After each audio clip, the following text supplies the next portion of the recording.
యెషయా 10:16లో ప్రభువును సైన్యములకు అధిపతియునగు యెహోవా బలిసిన అష్షూరీయుల మీదికి క్షయరోగము పంపును. వారి క్రింద అగ్ని జ్వాలలు గల కొరవి కట్టె రాజును. బలిసినటువంటి అష్షూరీయుల మీదకి నేను క్షయరోగం పంపిస్తాను అని అలనాటి దేవుడు చెప్పారు వారికి.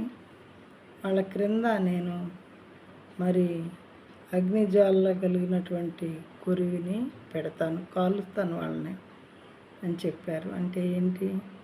వాళ్ళు మాట వినలేదన్నమాట. దాని మీనింగ్ ఈరోజు కూడా అదే చెప్తున్నారు.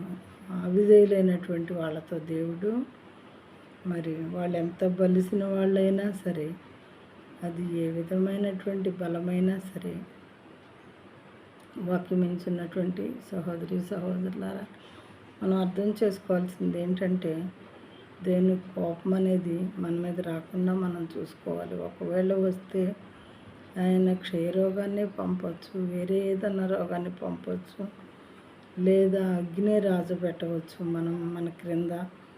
కాబట్టి మానవులమైన మనం ఆఫ్టర్ ఆల్ మన జీవితం మరి ఆయన ఆరోగ్యాన్ని పాడు చేసినా కానీ అది మనకు ఉండదు. కాబట్టి దేవుని శక్తిని మనం అర్థం చేసుకొని భగవంతుడు అనేవాడికి మనం లోబడి ఉండవలసిన వారమే. కానీ ఆయన మాట వినకుండా ఆయన ఎదురు తిరగటం ఇలాంటివి ఎట్టి పరిస్థితులను చేయకూడదు.